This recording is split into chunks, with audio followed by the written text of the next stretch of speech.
it's just fantastic using a product that is sometimes undervalued and is incredibly nutritious to feed homeless people and people who are hungry. And I think in this room we should all consider how lucky we are and that we know where our next meal is coming from. But there are thousands and thousands of people in this country who don't. I'm going to try and tie together, I mean, the thing you're known for, which is farming. You have your own farm. You are the real deal as far as BBC Countryfile is concerned. But pheasant shooting is something else. And, Country Food Trust works off the back of game meat, off venison, off people who go and shoot wild deer. You are sticking your neck out a bit here, aren't you? A little bit, but it's really important to feed people who are hungry and need those meals. It's a readily available food source. You may have heard Mike Robinson speak earlier about venison, and there's going to be an explosion in the population due to COVID last year and the lack of deer being culled. And they're a wild source of food that needs to be eaten. We're being told to plant millions and millions of trees, and millions and millions of deer are going to be out there eating them. So, even the likes of people like Chris Packham are, very engaged with the idea of having to control that population, and that meat has got to go somewhere. And, what a nutritious packet to put it in. So whenever I say to Tim, you're a shooting organisation, he reaches across and fells me to the ground with a blade. Tim, you're a shooting organisation. Yes, Charlie, we're a shooting organisation. You've never said that. No, Charlie, we're not a shooting organisation. So this is what we do. Our aim is entirely about feeding people in need. We just happen to use meat that has been shot. And I think one of the things that when we first spoke to Adam about was it really was about the venison. And this is really important. If you're a farmer in any way, your crops are being munched. Mike showed me a video yesterday of is it a herd, or I'm rather bad on this, a herd of 500 fallow. And that is a lot of deer together. And for someone like Adam who's farming in the Cotswolds down in Gloucestershire, this is a real problem for him, and I think that's when Adam really got involved with us. But we're not a shooting organisation, we feed people in need, but inherently, before we started this off, I will promise you, I went to every shooting organisation and said, if I do this, is it going to cause you any problems? I don't want to come in and create it, and they didn't, and everyone's been hugely supportive, and if you look on our website, BAS, Countryside Alliance, the NGO, everybody has been hugely supportive of us, BGA most recently, and that's been a wonderful way. So everyone's behind us, everyone's supporting us, but we are not a shooting organisation.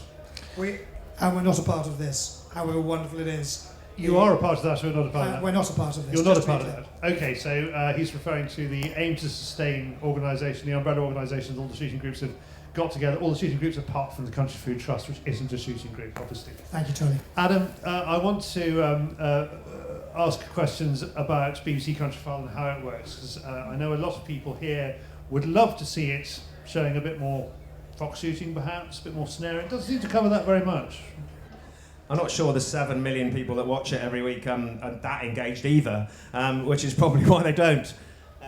I think in a roundabout way, and I know it's a flippant question, but what you have to remember, people watching the programme are some of the people in this room potentially, but it is 6 to 7 million people every week. It's the most watched factual programme on television, which is great for the countryside. And the reason people produce television programmes and magazines and radio shows is for those viewers, those listeners, those readers. And there's lots of people watching it because the population out there, the nation, has become much more engaged of where their food comes from, what's happening in the countryside, whether that's, events or sports or, whatever it may be. And that's great for those of us who live and work here. And we also have to remember, and I get criticised sometimes for putting farming over in a soft way and perhaps too fluffy sometimes. But we're presenting to the knowledgeable, the farmers, and all those people who understand the countryside, but also to an 8-year-old or an 80-year-old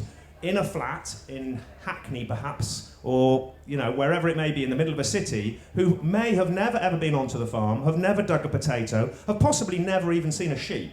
And so we've got to just present it carefully and correctly in a balanced and sensible way. Seems to me to be an impossibly fine line to walk. I mean, last week you were beaten up in the Daily Mirror for criticising vegans, which you didn't do. But just give me the background to that. Yeah, well, thank you for clarifying that. Yeah, so there's a new show that I'm presenting on Channel 5 called Our Family Farm Rescue, and it's about small farms that are struggling, which there are thousands of across the UK, and people trying to hang on to that lifestyle, that farm that they've had maybe for generations. And so I was interviewed over that, and then, of course, the questions deviate off the new show, and they got onto other things, and I got asked about food provenance, and I said I think we just be really careful that we understand where our food comes from. All of us need to consider what's on our plate and its provenance, its transparency, and how it's been produced. And I said, and there are some people getting on their high horse, criticising, dairy farming or beef farming or whatever it may be, and not considering what they're eating. So I said, you can't really pitch milk that's produced at a lovely dairy farm just down the road, bottled and delivered to my door, against almond milk, because almonds are incredibly damaged to the environment because they use so much water, as do avocados. They're diverting rivers in Mexico to get to the green fields of gold, they call them, taking them around villages, and those villagers are then having to go out and buy water to wash their children. And so, and my comment wasn't pro-meat eater, anti-vegetarian or vegan. It was, let's all just think about where our food comes from, and we all should. And there's just it's a no-brainer. And there's tricksy journalists decided to make that their thing, didn't they? I know exactly what you're like. Tim, pretend Adam's not in the room at the moment. How do you... So he is somebody who took, not single-handedly, there were a couple of other people involved, but, the ratings from the viewership from hundreds of thousands to 7 million with Countryfile. How do you talk him into backing your charity? I know he says he likes it, but he probably likes quite a lot of charities. What's the USP? Well, I think it's more persistence. Actually, we do started down. Yes, it is a bit like that, as you know, Charlie. It sort of goes on doing this job. But I think what we did is we started off. Our first patron was Mark Hicks, and he joined us. We had then David Gow, and we actually, I think, to be fair to Adam, he probably looked at us in an early stage and said, he has a lot of people probably asking the same question. And I think, as I said, it probably was as we moved towards venison and the sustainability and the fact that, to go to a vegan question again, we have quite a lot of friends as vegans who I just asked the question, if you'd like to go all vegan, what are we going to do about the deer? And if there are 3 million, 4 million, however many there are, what would you like us to do with those? And it strikes me that quite a lot of people who care about their meat-eating consumption and care about the planet also do understand that if you have a natural herbivore wandering around the country in large numbers, something has to be done, and are more open-minded to the fact that that should be consumed. And so, sort of coming back to your question, I think that was when Adam and I were talking about it, that it sort of became more something that Adam sort of came to help us with. But I'm unmerciless this. Once I got someone, I worked my very hardest, and it was, hello, it's me again. Please come and help us. Please come and help us. Is he relentless, Adam? He's very polite, isn't he?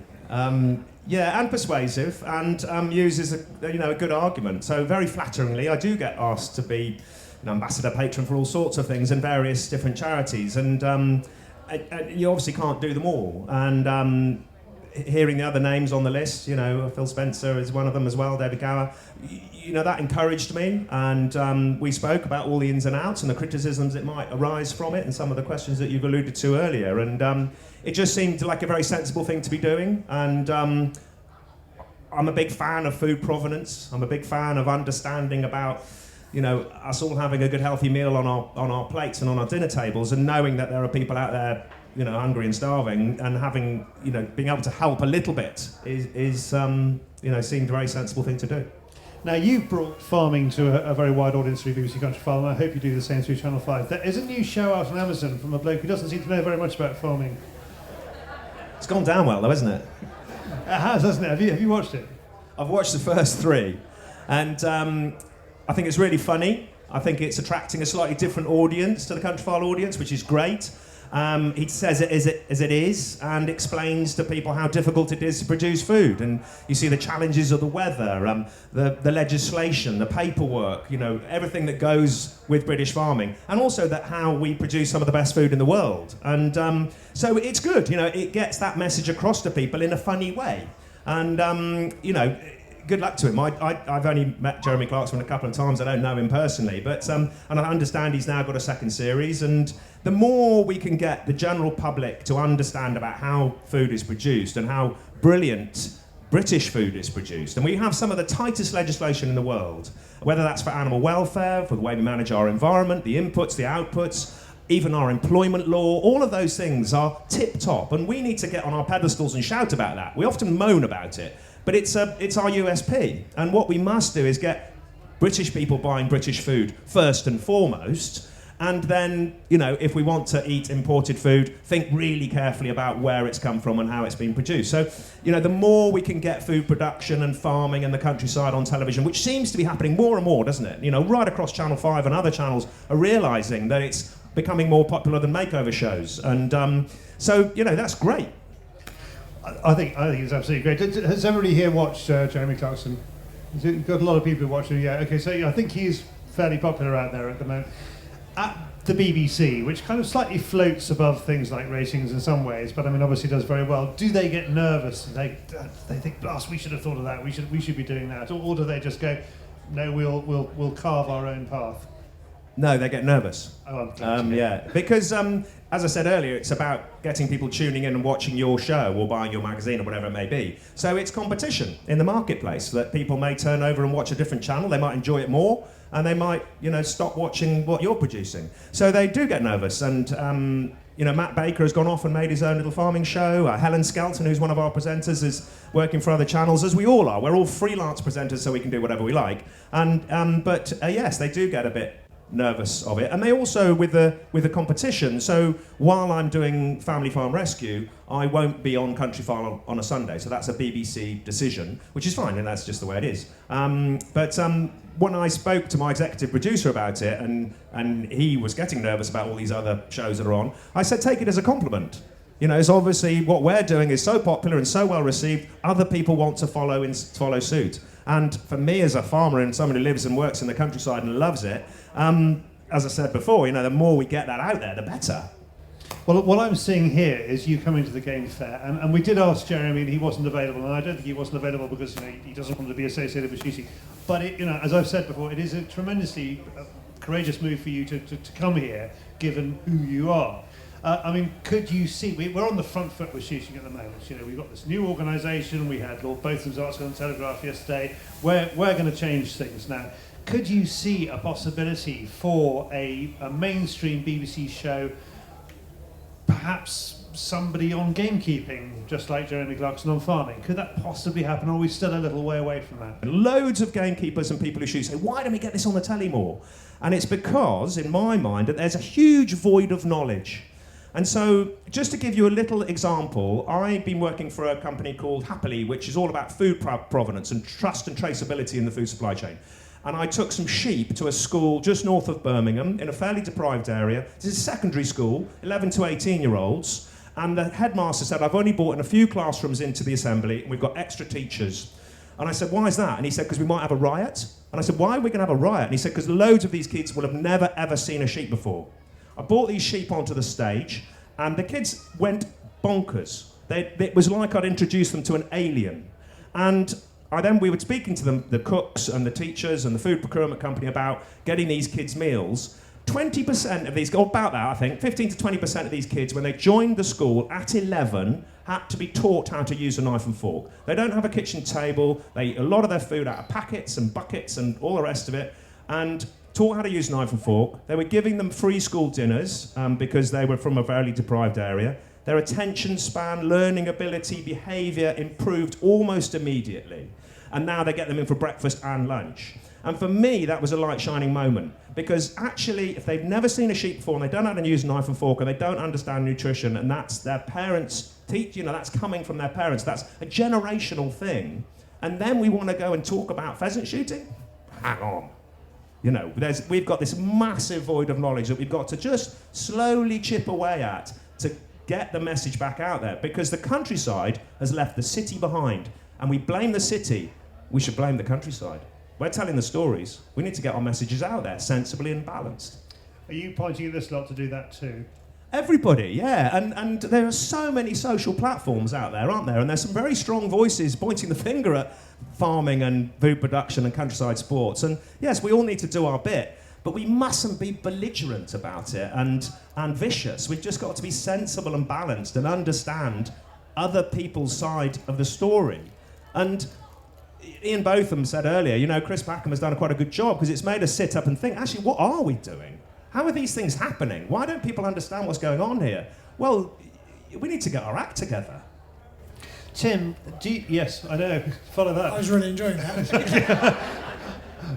Just, one other part of that is something which I'm not sure exists, but it's in all our minds in the media, and it's this thing called cancel culture. And you must have come across this, if it exists, with the Country Food Trust, that some people will simply say, right, I'm not going to fight against you, I'm not going to fight for you, I'm just going to ignore you, I'm going to pretend you don't exist because you're part of that. Is that your experience? The exact opposite. So the approach we took to begin with was that every time anyone wrote anything to me about what we were doing, I wrote back to them. I mean, every single one. In the early days when I was working on my own, this was quite a large part of my time. But I'd write back and say, I completely appreciate you don't approve of shooting, don't like it, but it happens, it's legal, it's part of the countryside, and the meat that comes out is great and nutritious, and we're going to use it. And it went away, slowly but surely it went away. I don't think we get anything like it. I think people like Adam and people like Phil and people with a presence and a sort of a certain amount of TV experience and the rest of it get a lot of it. We don't, because actually there's not much to say. Mark Avery, who was on earlier this morning, started to go after us a little bit to begin with. But actually, when we kept on saying we don't feed kids, we abide by the FSA conduct, we use this. His final sentence on us was fair play to Fair Share, which is one of the big distribution charities, when they answered that their board very happily took our meat, it's meat, we're feeding people in need, we can't afford to be fussy. And he just went away. And to Adam's point, we engaged, we told them what we were doing, and I'm not saying we can't have antis against us, but we just don't. Because what we're doing is a good thing, and there are much better things for them to go after, and it's not us. So we're very fortunate, and we're also very much below the radar compared to people like Adam. Well, you've got Adam on your side, so it puts you right in the radar. Engagement and putting the message out there, Adam, and education. I'm shamelessly segueing into a plug for your book. Well done.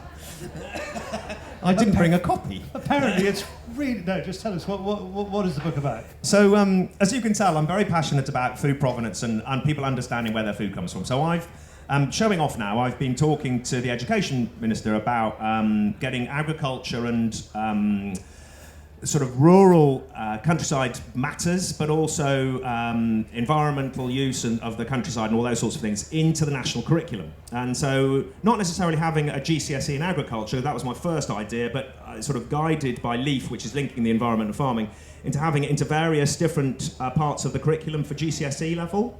And it isn't, in there, people aren't learning about it very much, and we need to know more. If we're going to have informed choices in the future about what we eat and understanding where it comes from, people need to learn about it. So I did a little children's book called A Year on Adam's Farm. We've just gone through the seasons of growing, so we've looked at strawberries and potatoes and growing wheat, and looked at the environment and where the future of farming might be with robotics and technology and all those sorts of things. So it's just a children's book for sort of 5 to 10-year-olds, because I think that's where we need to start. And we need to teach the kids about it. So I'm going to plug the Cotswold Farm Park as well, which is, while I've got the chair. So we run a tourist enterprise in the Cotswolds that my dad started 50 years ago, looking at rare breeds conservation. So to pay for his expensive hobby, he opened his gates to the public. So me and my business partner have sort of developed it and grown it, and all on tenanted farm, on our landlord's farm. But just a few years ago, we started having an area where we grow potatoes, and we have people come and dig their own potatoes. And we've had people coming onto the farm park. So we've been talking about food and farming and all the conservation for years and years. Last year, we had groups of people coming into the potato patch. They'd get a wheelbarrow and a little fork, and they'd walk out into this mud. And they said, well, where are they? Well, you've got to dig. You've got to dig for them. So they didn't know they were under the ground. These are like students and adults. And so then they would start digging the potatoes, and then you'd occasionally see one go, I've got one! Like they've found a pot of gold. And so these are people who are in their 30s and 40s. And so you've got to learn that when you're little, haven't you? You eat chips and eat crisps, but you don't know where they come from. And if we went around the room here and I started quizzing people about food production, so, you know, I'd 101 different questions I could ask you, I bet 50% of people would draw a blank. Because we just don't know. Tim Woodward, Adam Henson, thank you very much indeed. Thank you. Enjoy the rest of your day.